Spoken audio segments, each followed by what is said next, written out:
IAS Academy. Hello all, welcome to IAS Academy and welcome back to the program Editorial Daily, where we deal with editorial analysis which enriches your perspective and enhances your answer writing. So let's get started with our today's session.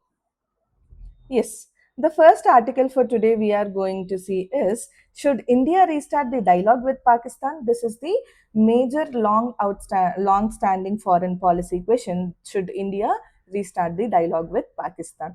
Okay, so this article presents a debate between the Manishankar Iyer, who is a former MP, and the Thara Karta, a former director at the National Security Council Secretariat. Okay, so basically, when India and Pakistan had not held any structured dialogue since 2016, after this Pathankot attack and the Uri terror attacks. Okay, since then, the major incidents which has happened, such as the Pulwama attack, which held in 2019, and the Falgam attack of 2025, have further strained these relationships between the India and Pakistan. So recently, some retired civil servants has appealed to both the governments to resume the talks and sparking the debate. Okay, so the view of Manishankar Iyer is basically, he says that he supports strongly the restarting the dialogue with Pakistan. Okay, he argues that talking is always better than silence. So especially between the two nuclear armed neighbors, because even we India is already equipped with the nuclear this thing, and Pakistan is also equipped with the nuclear arms. Okay, so according to him, the diplomacy is not only about arguing on everything, but about keeping the communication open is also very important. Communication channels also open is very important. Okay, so he also believes that India has negotiated successfully with the Pakistan military leaders in the past, such as the Indus Water Treaty, in the Indus Water Indus Water treaties, and what you called, and proving them the engagement is possible. Okay, so he also points out that the India maintains the dialogue with many countries, not only Pakistan, many countries, despite the disarguments. So Pakistan should not be treated in a different way. He is what stating. Okay, and the central message that he is passing is, peace can only be achieved through continuous engagement, but not through isolation. This is what this person is telling. Okay, next, when we see the Tharakarta's view, the Tharakarta is more cautious. Okay, so like she argues the dialogue is important, but she also argues that Pakistan military establishment continues to support the cross border terrorism. Okay, cross border terrorism. Okay, yes, and she believes that talk should be begun only when Pakistan demonstrates the genuine action against the groups. When Pakistan has given this genuine action against this terrorist groups, we can talk with the Pakistan government. That is what she is telling. That's why we are telling the Thara Karta's view is very much cautious. Okay, so she also suggests that starting with this functional cooperation on issues like climate change, population, water, what you call pollution, this management, or the any humanitarian concerns, rather than the immediately discussing the sensitive political disputes. Okay, rather than talking about the sensitive issues and all, now we can talk about, firstly, let's talk about the functional cooperation. This is what she is telling. Okay, so according to her, dialogue should be based on the trust and accountability, but not merely on the goodwill. Okay, so this debate basically reflects the classic dilemma between the idealism and the realism in the international relationships. Okay, let's see how can we see this topic in a detailed manner. We will see that. Okay, yes.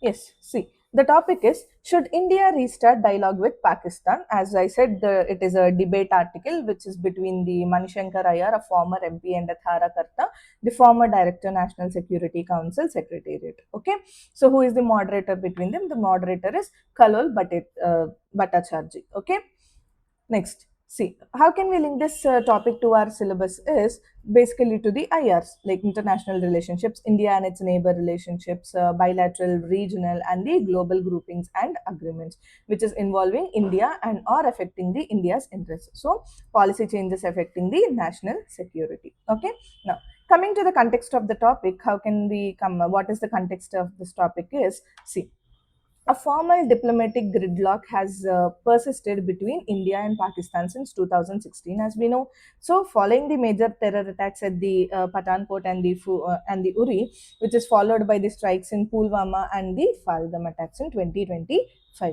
So, a recent joint appeal by a group of eminent civil society members urging both the states to resume talks has triggered a renewed public and strategic debate on the feasibility. Okay, feasibility, timing, and the conditions of engaging with Pakistan's hybrid governance structure. Okay, yes. Coming to the introduction of the topic, how can we come up to the introduction is India and Pakistan obviously shares a long and complex history, obviously, which is marked by conflict, wars, and mistrust. Okay, so yet this dialogue remains a critical tool for peace, stability, and progress. The debate today is not just about whether to talk, but how, when, and under what conditions this talks has to be started. This is what the debate is today about. Okay, yes. Let us see. When we see the case for resuming the dialogue, when we see the perspective of Manishankar Iyer, as I said, the first one is the imperative of communication. When we see the imperative, we can see a prolonged communication breakdown is precisely why dialogue must resume. A lack of engagement harms the both societies have. Okay. Next is the institutional continuity or personalities. Like India should engage with whoever holds the power in Pakistan as a state entity rather than factoring in individual leaders or political regimes. Okay.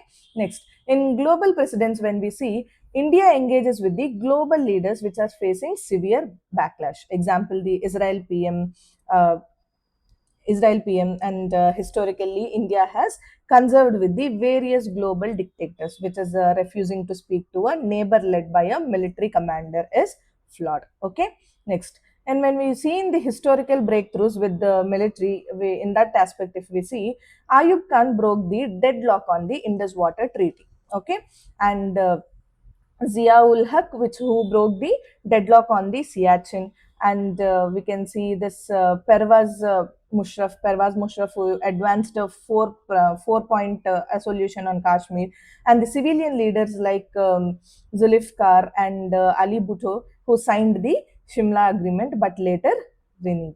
Okay, they reneged back. Okay, so next, coming to the perspective of leveraging the strategic confidence, we can see if India possesses the tactic courage to undertake this surgical strikes, it must display the diplomatic confidence to sit across the table and talk. Okay, this is what the Manishankar Iyer's perspective is. Okay, when we see this case against is interacting under current conditions, where Thara Karta's perspective, as I said, her perspective is very cautious.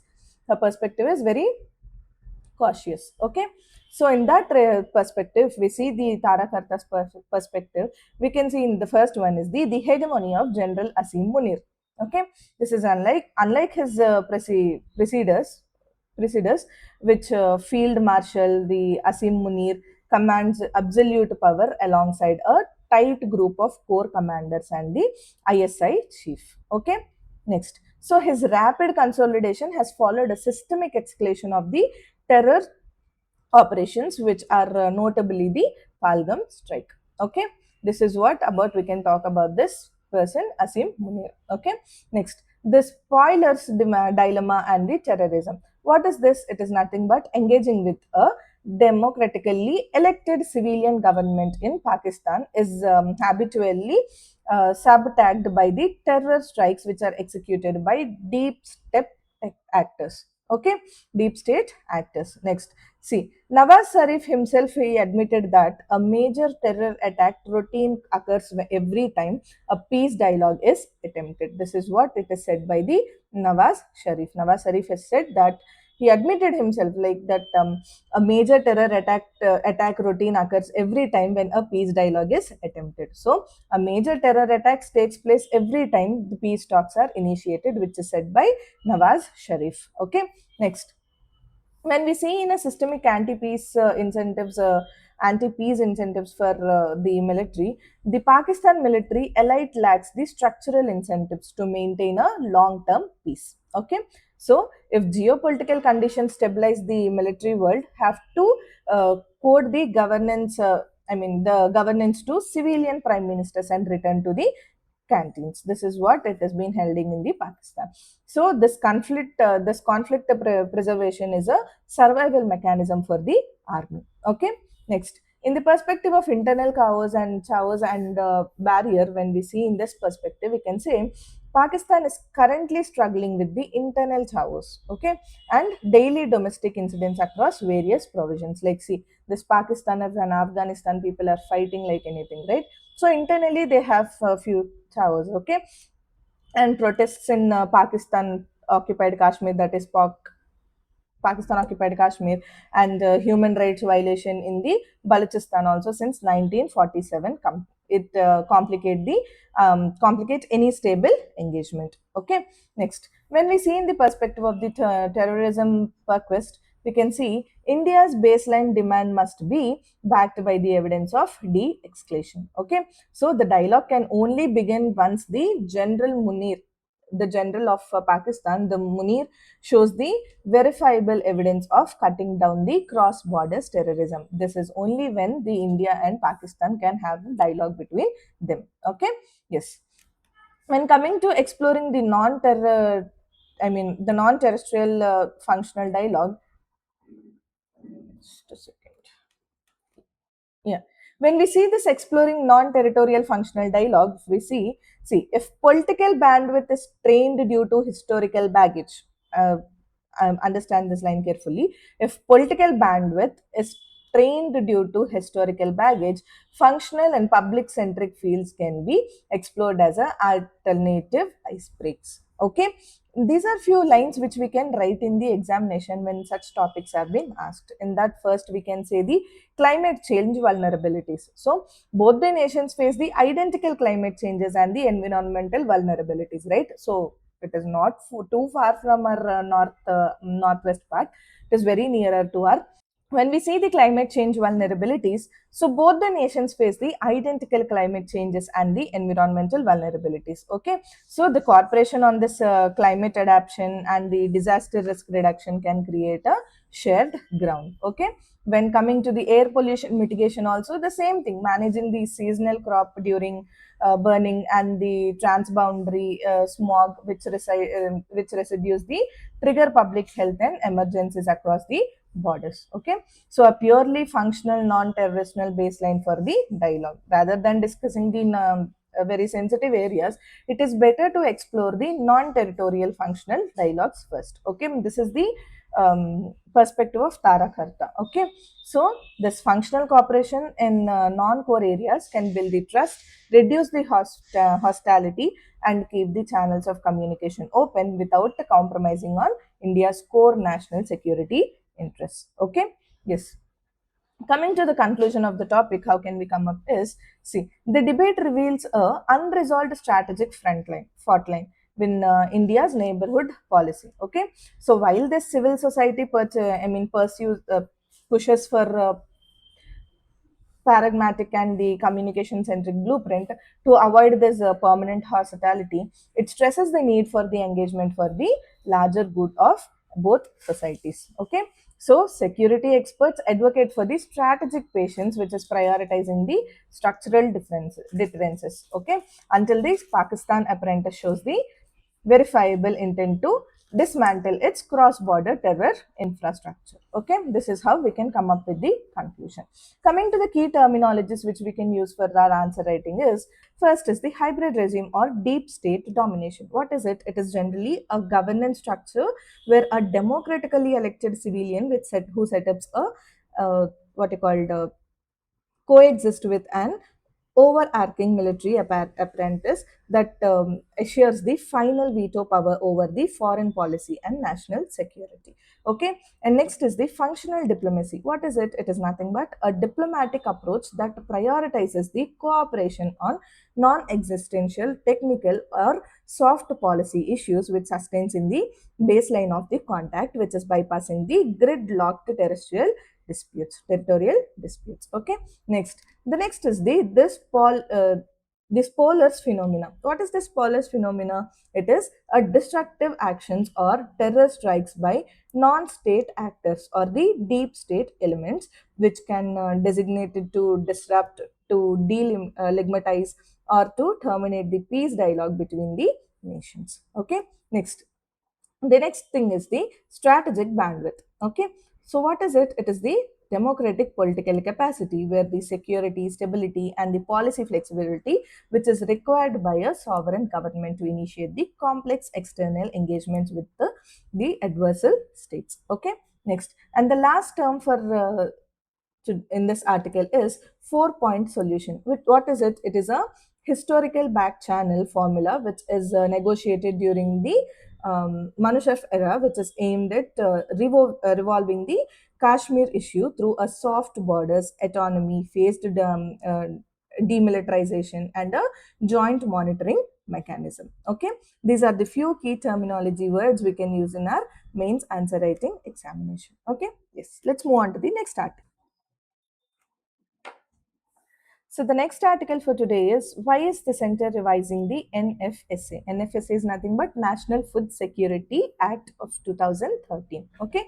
So this topic is basically which is proposed to the revision of this National Food Security Act, which is given in 2013, particularly the changes in the what you call AAI, which is Antyodhyaya Anna Yojana. Antyodhyaya Anna Yojana. This has a proposal to generate the debate. Okay, especially with the oppositions from the southern states such as the Tamil Nadu and Kerala. Okay, Tamil Nadu and Kerala.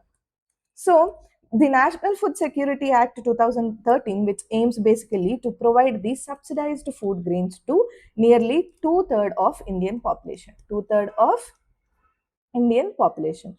Okay, through how? PDS, through the public distribution systems. Okay, so under this Antyodhyaya Anna Yojana, the poorest households which currently receives 35 kgs of food grains, 35 kgs of food grains per household per month, which incentivize of family size, irrespective of the family size. Okay, so the center proposes the changes in the allocation from a household based system to a per person system. Okay, so every eligible individual would receive 7 kgs, 7 kgs of the food grains per month. Okay, so however, this total entitlement for entitlement of one household would be capped at 35 kgs. Okay, yes, and the government also argues that the current system creates the inequalities, like smaller families receive more grains per person than the larger families. So a per capita system is expected to make the distribution more equitable and transparent, and it also seeks to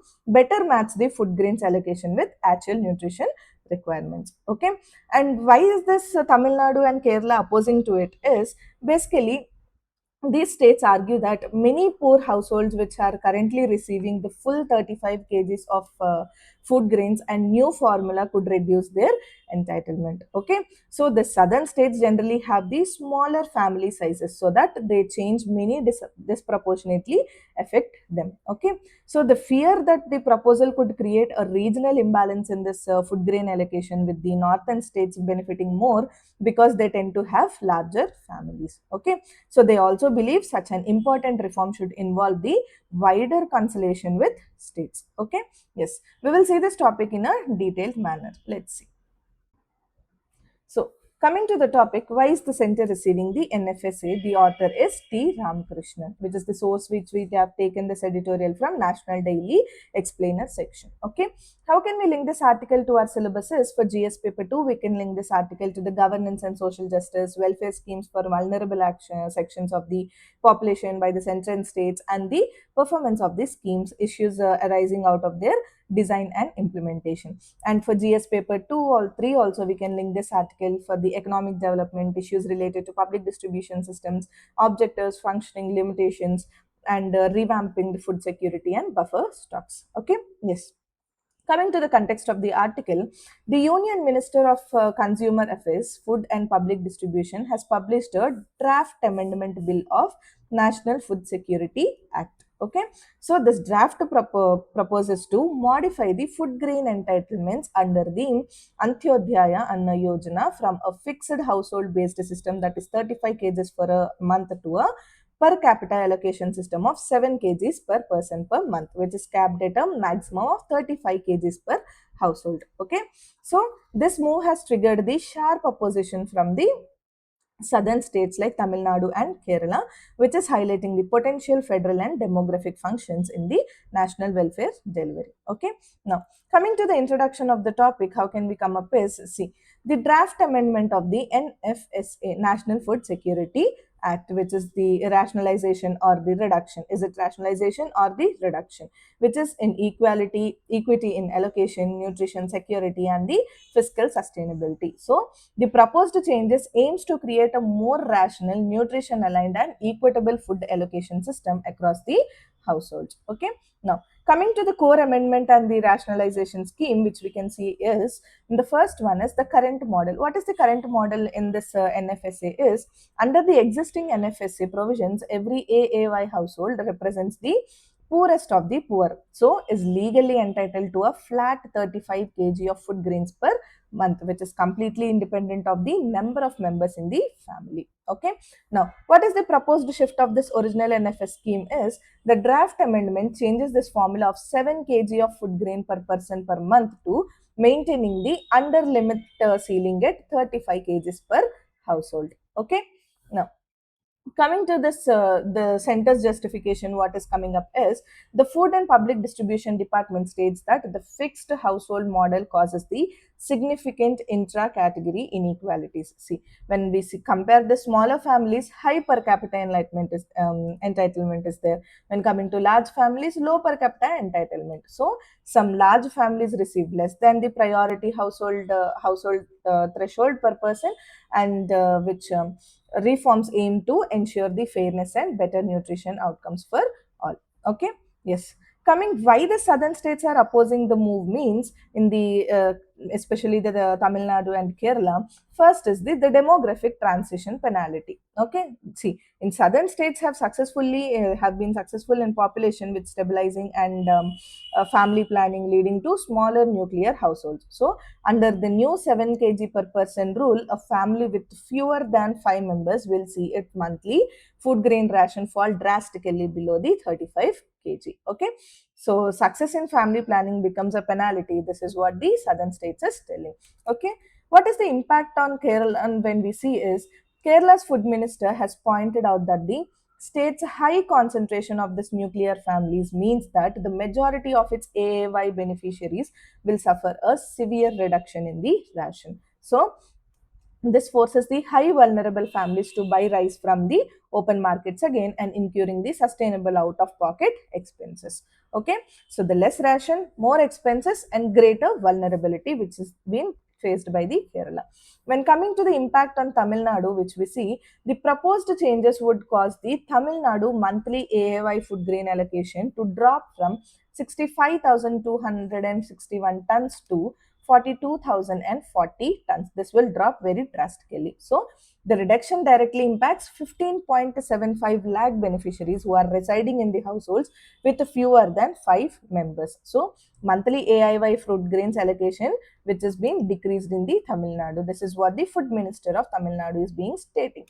Okay, so what is the current tons which have been received by the NFSA is for 65,261. When this revised amendment has come, it will decrease to the 42,040 tons. Okay, so yes, when coming to the north to south divide in the welfare, we can see the amendment introduces a geographical disparity. Okay, so the northern states with larger average family size will comfortably retain the maximum of 35 kgs per household. Okay, and historically well performing the southern states will face the systematic cuts in the central food allocations. This is what this article is completely debating about. Okay, yes. Coming to the historical subtext of the PDS in the south, when we see the Kerala legacy. In Kerala legacy, like Kerala universal PDS structure, it dates back to the pre-independence Travancore era. Okay, so a deep rooted traditional of food security as a matter of social justice. Okay, and coming to the Tamil Nadu's experience, this politics of food has historically decided the state election. Example in the 1952 and the 1967 elections. Okay, next, the food security has been a central plank in the state's welfare politics. Okay, and coming ahead of the center, which we see, both the states have implemented robust state-funded universal food delivery systems long before the central NFSA mandate. Okay, so any perceived dilution of the food security is therefore highly sensitive.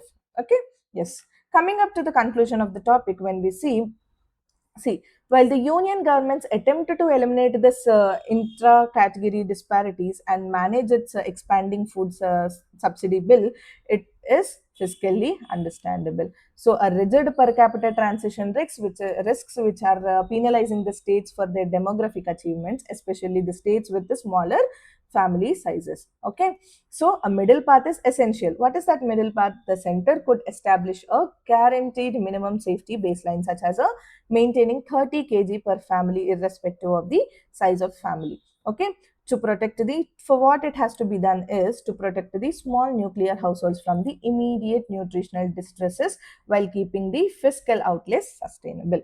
This is what the conclusion or the way forward which we can take up from this article. Okay, yes, there are few key terminologies for the mains answer writing which we can use is, in that the first one is Antyodhyaya Anna Yojana, which is a central government scheme launched by the launched to identify and provide the high subsidized food grains to the poorest of the poor households across the India. Okay, next is the intra-category inequality. What is it? It is a structural flaw within a specific welfare category where benefits are distributed unevenly on a per capita basis due to violations in the household sizes.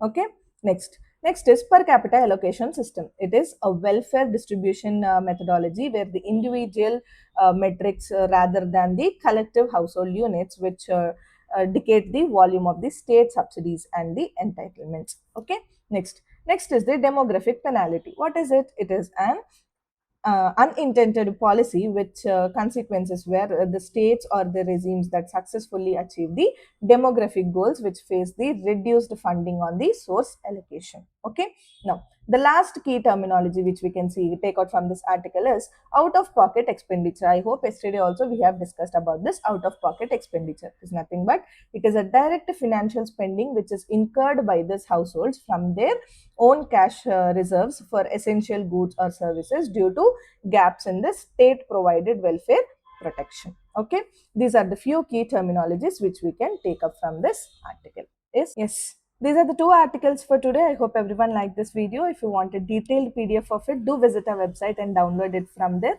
and do like, share and follow our YouTube channel, and do follow our Instagram channel and Telegram channel as well for more editorial analysis and for UPSC preparation. So yes, see you all soon with another editorial analysis tomorrow. Thank you.